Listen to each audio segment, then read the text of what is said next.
Hello, everyone. Thank you for joining. We're going to get started at 11:03. Just going to give people a few more minutes to get in here. There are so many of you. Thank you for joining. We'll get started in just 2 minutes.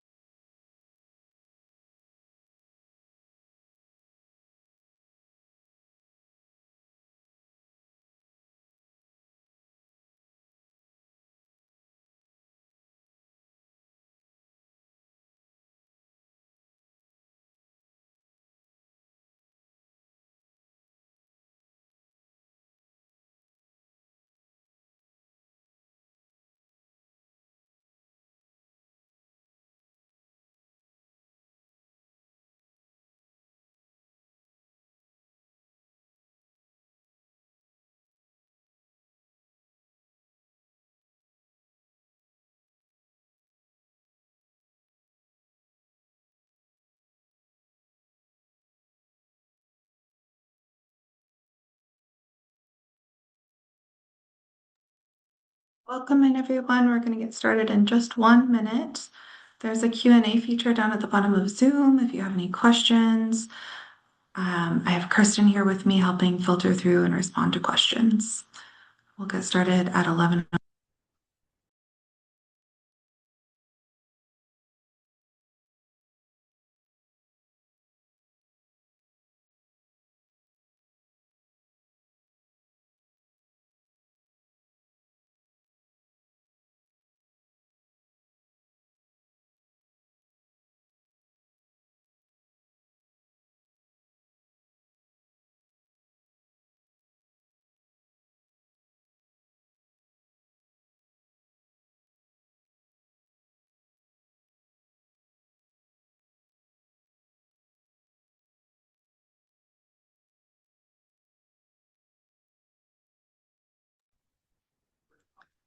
Okay, we're going to go ahead and get started. My name is Tony Gomez. I'm an economic development specialist in the economic vitality team here at the City of Mountain View, and I'm joined today by Kirsten Hines. Want to say hi, Kirsten? Good morning, everyone. Thank you for joining. There are so many of you. 32 attendees is incredible. I'm so excited about all of the energy and enthusiasm that our community is bringing for this event.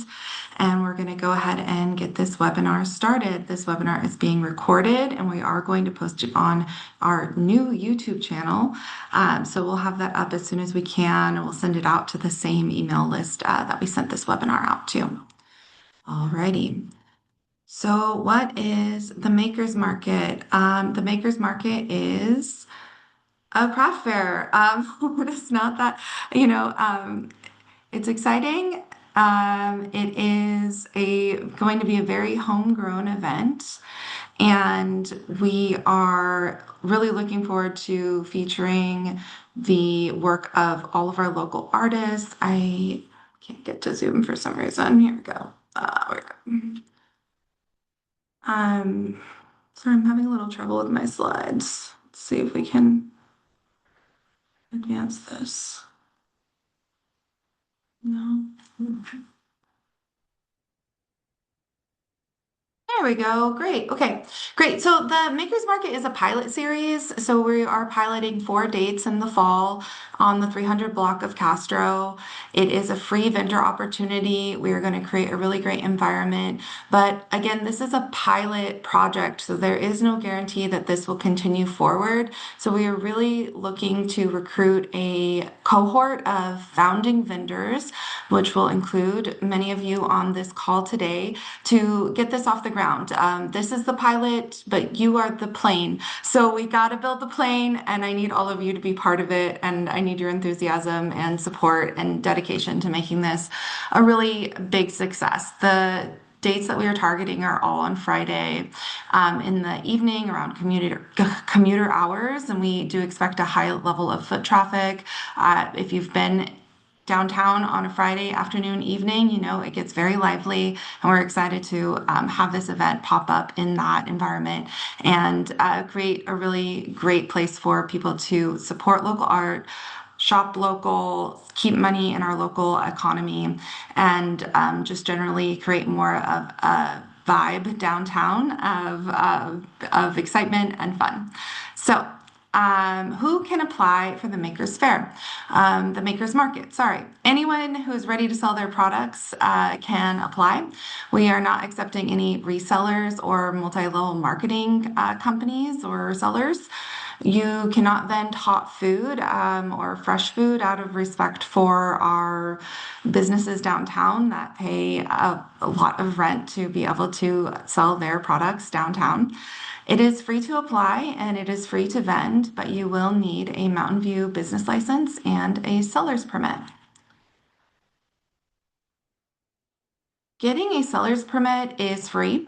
Sole proprietors only need their social security number or tax ID. You do not need an EIN to apply for a seller's permit.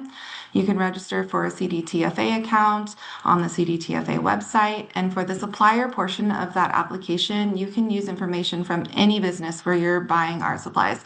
So that could be Amazon, that could be Office Depot, Blick, Michaels, wherever you are getting the products to make your art, that is what you should use as the supplier portion of your application.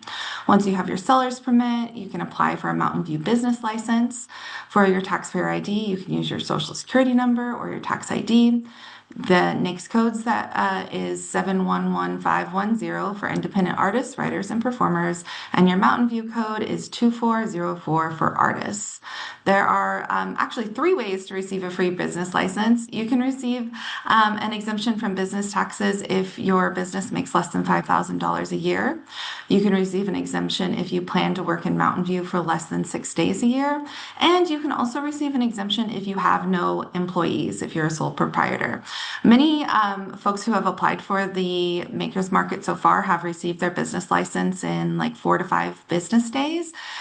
You'll receive a PDF of a letter that essentially says you are exempt from the requirements of paying business taxes, and it'll give you a business license number right there on that letter, and that is what you'll need to send to me when you apply so that we can include that with your application.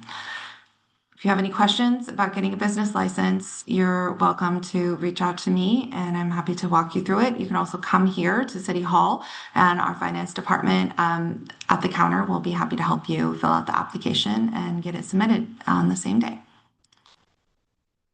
Alrighty. When should you apply? You should apply right now, today.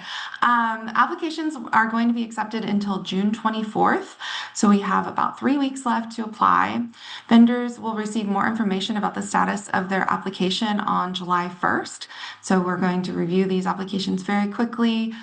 It is really important for those of you who have already applied but maybe have some outstanding documents that you submit all of those documents by June 24th as well. If your application is not complete by June 24th, then your application will not be considered. And I'll be following up with many of you who have outstanding documents that need to be submitted to make sure that your application is complete by the application deadline.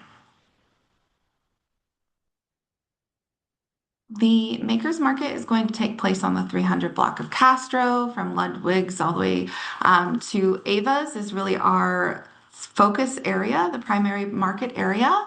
We're going to focus on filling that first half of the block. And then if we have enough vendors, we will fill the rest of the block in that additional market area as needed. We will be creating a site map with the help of Jason from JinkSpot.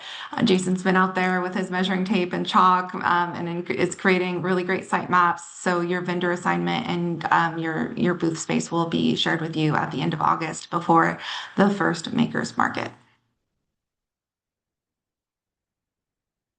Where can you park? So vendor parking will be reserved in lot 6, which is behind Rootstock. There is a pedestrian pass-through that goes straight back to that parking lot.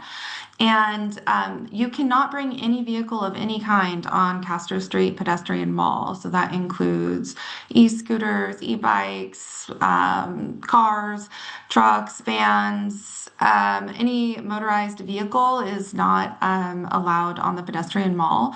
So every vendor should be prepared to transport their booth materials and inventory from Lot 6 to the pedestrian mall using hand carts or wagons, or your own strength.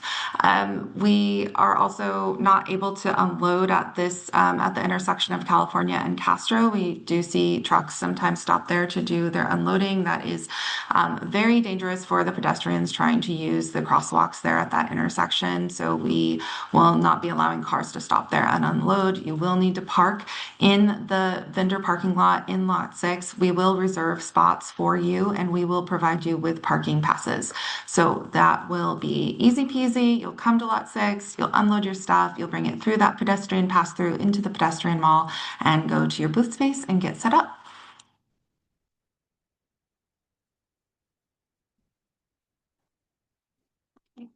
Something here happened with my slides. What should you bring? You should bring your booth that is 10 by 10 or smaller, chairs, tables, and any merchandising for your inventory.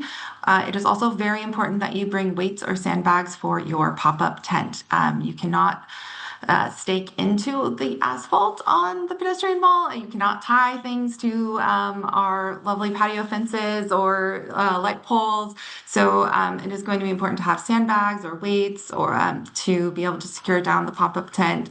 As you all probably know, that the Castro kind of street pedestrian mall does turn into a bit of a wind tunnel in the afternoon. So it's going to be really important to secure those tents down. And the city will not be providing any tables or chairs or booths. This is going to be all on the vendors to bring their own setup for what they want to have.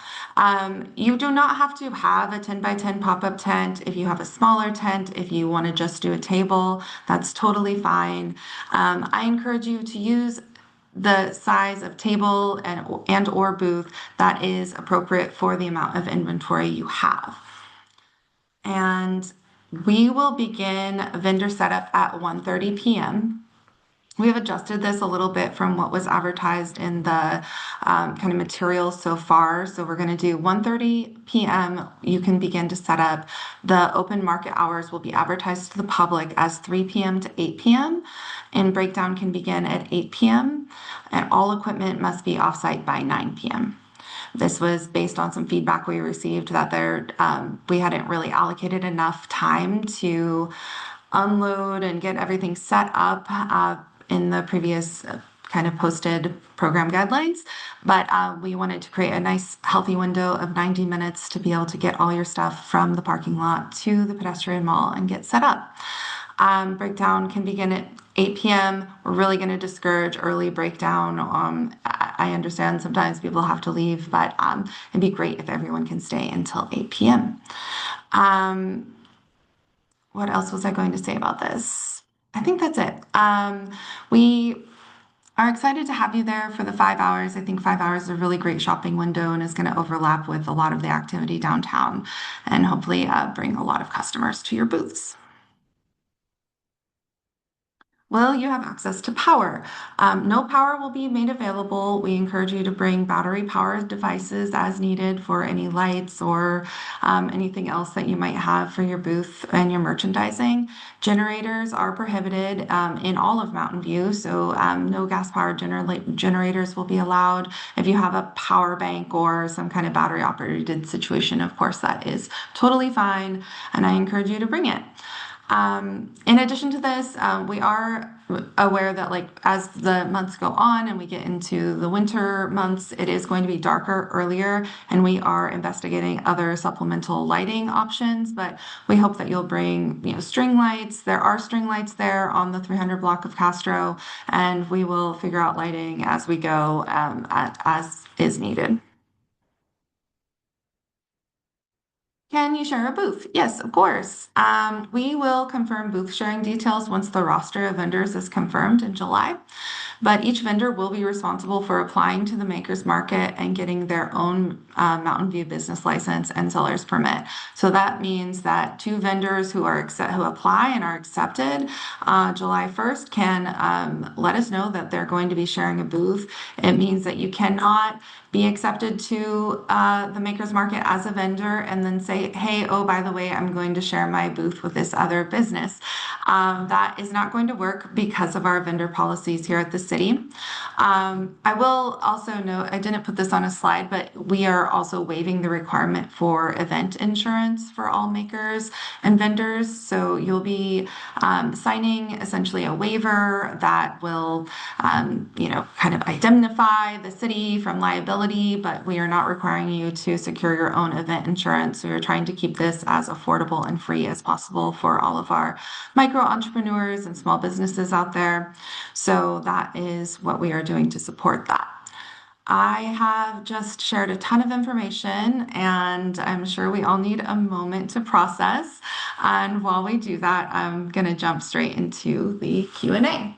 You can use the Zoom Q&A feature to ask your questions. It's down at the bottom of Zoom. Questions? You got questions? There's 4. Okay. Is it okay to apply if you cannot make all 4 dates? My preference is that you commit to all 4 dates. If you can't, please put that in your application and let us know, and we will consider your application for sure. We are going to have some hard and fast rules about people who commit to the dates and then don't show up. If you no call, no show as a vendor for the 4 dates, we will essentially revoke your vendor agreement and you will not be permitted to vend at future market dates. We really need the commitment of the vendors to make this a success. And because this is a free event, I think we're a little worried that people won't take it seriously. So that is the policy that we're going to implement to ensure that people do what they say they're going to do and really make the full commitment to the dates that they are committed to. So if you can't make all 4 dates, please indicate that in your application and we will note that so that we're not looking for you if you're accepted at the market that you cannot make it to. Is there a requirement to bring a fire extinguisher? No, we're not going to do anything with hot food or really any kind of gas or anything. So no, I don't believe you need to bring a fire extinguisher. What happens if the weather is bad? Really good question, Betty. We will make that call on the day of, and we're going to do our very best to give vendors at least 6 hours of advance notice. So if we wake up in the morning and the weather is projected to be bad, we will cancel the market and we will notify all of you. We will notify the public and we'll put up some signs along the 300 block to let people know that we're not going to have the event.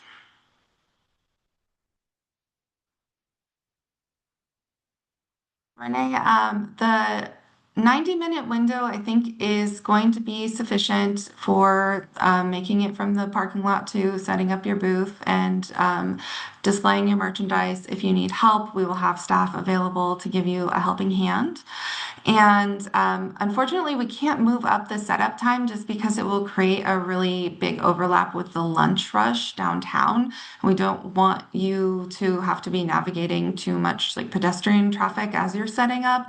So the idea of setting up at 1:30 instead of noon or 1 o'clock is to kind of avoid that overlap or that crush. How many applications have we received? We've received more than 30 applications so far.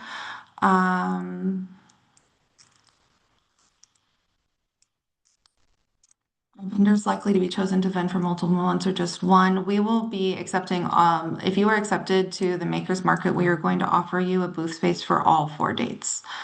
If you can't make it to those, you will let us know in your application. marketing plans in place. We are planning on promoting this event locally and regionally. I'm working on applying for a VTA grant to hopefully get some marketing dollars, but also the city is going to put some funds into marketing. It'll be in the Mountain View Voice. We're going to use our Instagram and our city kind of outlets to be able to share this with the public. Intend to promote this heavily in order to ensure that people are there to buy your products. Sandra, I see your question about payments. The city is not going to monitor payments whatsoever. You can handle payments however you see fit.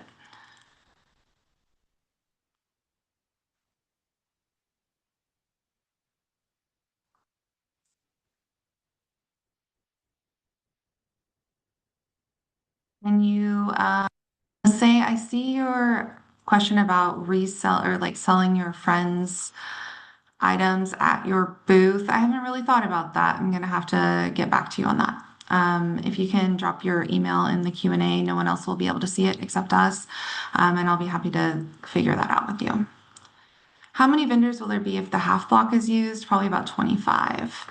The full block, we figure we can fit between 40 and 50 vendors if not everyone has a 10 by 10 booth where people are sharing. This is definitely something we are figuring out in real time.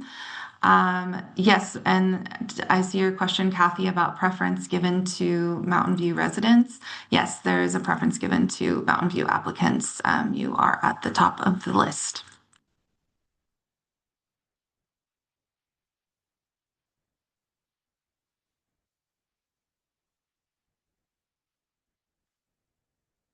Yeah, Nicole, you can share a space together. Just let us know what the arrangement is. Will there be music or entertainment during the event? Yes, that's something that we're working on, Jason. Um, we're applying for this VTA grant in order to try to fund some of those performers and pay the performers. But I'm also reaching out to local community groups to see if they would be willing to come and perform, like a local high school jazz band or the ukulele group that plays at the library. We would like this to be as local as possible. So if you know someone who would be interested in performing acoustic music or other kind of kid-friendly, community-friendly performances, let me know. That would be really helpful to know because we're definitely looking at ways to bring other elements into this event. Osha, I see your question about post-event data, traffic demographics. Yes, absolutely. We're going to do a big postmortem on this event and see how it goes. You know, we're going to be monitoring who attends. We are going to be gathering data and surveys from the attendees and from all of you, and we will certainly be sharing that out in a very public forum fashion. Can you do, Nicole, I see your question. I will get back to you about food samples. I'm gonna have to look into that. I think so, but we will figure it out together. Do, do. Jason, thank you for your question about opportunities to volunteer. Absolutely. We would love to have some volunteers, and we'll definitely be recruiting a handful of volunteers to support with these different market dates. I mean, as you heard, people having to bring all of their merchandise from the parking lot to the pedestrian mall is going to be an undertaking, and it will be great to have some helping hands on site and just people to engage the public, tell them what's going on, maybe point them to their favorite booth or make introductions. I think that that would be great. Um, Liz Riley, your daughter wants to vend with you but doesn't have a business license. She can get a business license, but of course she can also vend with you under your business license. That's totally fine. Anybody of any age can get a business license. Um, For those who get accepted, will they have the same booth space each event or will they be moved around each event? Renee, I'm not sure. We're going to take the first event as a dress rehearsal. The September date is going to be our dress rehearsal, and we will figure it out from there and make changes to the site plan as needed. Betty, I see your question about where the booth spaces will be. They'll essentially be between the tree wells along the 300 block. There aren't a ton of patios on the 300 block, but we will be working around those patios. So the booths will come out just about as far as the patio space, if that makes sense. And we're going to keep the fire lane down the center clear. So if you go downtown and you're looking at this yourself, there's two solid lines that go down each side of the pedestrian mall, and that is the fire lane. So the booths will be essentially from the stairs that come down from the sidewalk to the line that denotes the fire lane. Um, Jason, what does success look like for this event to continue on? Our goal is to increase dwell time for commuters who are coming through the pedestrian area. We want to hear from our vendors that this was a worthwhile endeavor for them to participate in. And having so many of you register for new business licenses is also a key indicator of our success. Having micro entrepreneurs kind of formalize their business in this way and engage in their first ever market events is a huge indicator of the success of this event. So, in many ways, we are already kind of meeting those baseline goals. And we have a framework, I think, that's spelled out in the program guidelines that shares a little bit more about what we're hoping to accomplish with this.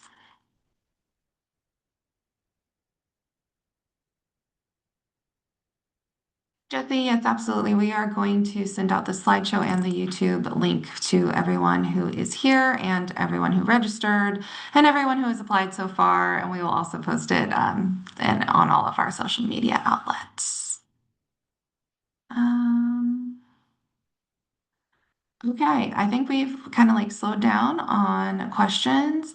Wanda, I see your questions about getting or making sandbags or weights. I don't really know what to say about that, but I will look into resources for you and see if we can come up with something. Something that we're working with FabMo on is potentially doing a kind of like how to merchandise your products workshop here at City Hall for those of you who are accepted to vend in the fall. So we'll have more information on that once we get there. And maybe at that workshop, we can also talk about how to secure down your booth or where to find weights and sandbags. I will definitely note that. And on that note, Fabmo is a really great resource if you have questions about like how to merchandise your stuff, how to, vend. They also have, their shop that's open on specific days, and they sell some stuff that could be useful for vendors. They just sent out an email today that they have like jewelry stands that are for sale right now. So that's a really great resource if you're looking for things to help you merchandise your products. Definitely stop by Fabmo.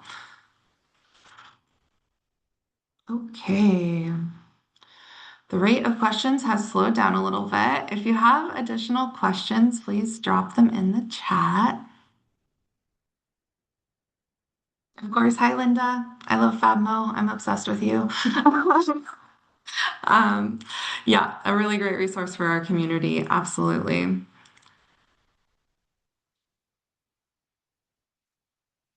All right. I'm gonna give it one more minute.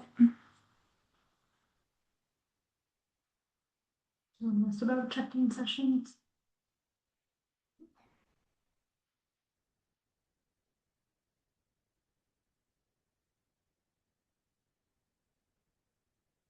Yes, Amanda, really good question. We are going to create some preparation sessions for sure. We'll probably have two or three of them where we will have all of the vendors who are participating in the makers market come together, answer any last minute questions, review the guidelines, share the site plan, and just make sure that we are, we'll have some rehearsal time to talk about any concerns that come up as we get closer to the date. Um, and yeah, we're definitely going to do some information meetings for just our vendor cohort. Kathy, I see your note about Fabmo. The Fabmo is not open every day, so you can check their website, www.fabmo.org, to to see when they're open. They're doing no appointment in June, so you can go in any day that they're open without an appointment. Leah, I see your question about choosing vendors. What is our preference? I'm seeing a lot of questions about like how we're going to uh, assess these applications. And honestly, we're likely going to accept every high quality application that we receive. I we I don't think we're going to hit capacity for the booths that are available on the 300 block. I know that several of you plan to share a booth and come together and work together, so that's great. We're really going to figure out our vendor inventory by seeing what comes in before the application date and working with each of you to have high quality applications that are ready to go and getting you ready to vend. So our goal here isn't really to turn anyone away. It's really just to make sure that you're ready to participate. Will there be a check-in on the day of the event? Yeah, we'll have a booth for the economic development team. We expect at least the three of us, Amanda, Kirsten, and I, to be there. And then we'll probably have a couple of volunteers. So definitely we will have a place where you can check in and ask any questions and get some support.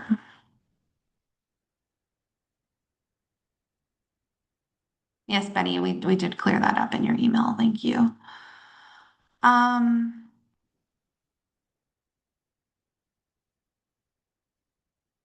Jason, can someone who's not heard of the event apply for a booth after the first date? The answer to that is no. The major limiting factor of that is that the process to become a vendor with the city of Mountain View takes several weeks, and we are going to put all of our capacity for getting all of those vendor approvals done before the September date, and then our capacity is going to shift towards actually executing and operating these events. So we're not going to have really an opportunity to join late. So apply early, apply often, tell your friends, and there will obviously, this will be 4 months of events, and then if this event continues in the spring, then there will be another opportunity to apply as a vendor. Renee, we're going to distribute parking passes ahead of time.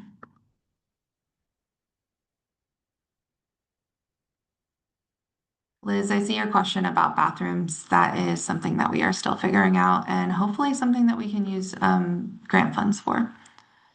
And Genesis, yes, absolutely. There will be opportunities to volunteer. We would love your help. Yeah, thank you all so much for joining today and for all of these excellent questions. It really is helpful to us as we continue to put this event together. I've been describing it as like this soup is still being made, so there's opportunities to add ingredients and ideas in here. So if you have ideas, please bring them forward. We would love to hear them. This is a community-led and oriented event, and so we will definitely be in collaboration with you every single step of the way. We cannot do this without you. So thank you so much for coming and sharing your questions today. If you have any other questions, you can reach us at econ.dev@mountainview.gov, and Kristen will put that in. Can you put it in the Q&A? We'll just put it in response to Scott's question. um,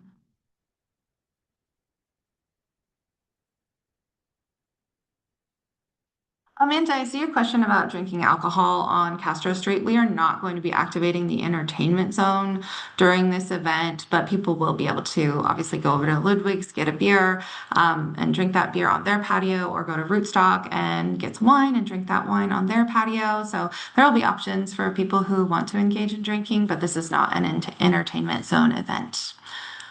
And I think that kind of wraps us up. Thank you so much, everyone. Really appreciate you. Um, yeah, Genesis, that is the right email to reach out to the whole team, and I'm monitoring that inbox for sure. Alrighty.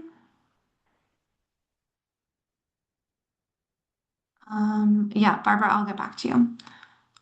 Okay, I'm going to wrap this up now. Please reach out with any additional questions to our email. I appreciate you all so much. I hope you have an excellent rest of your day.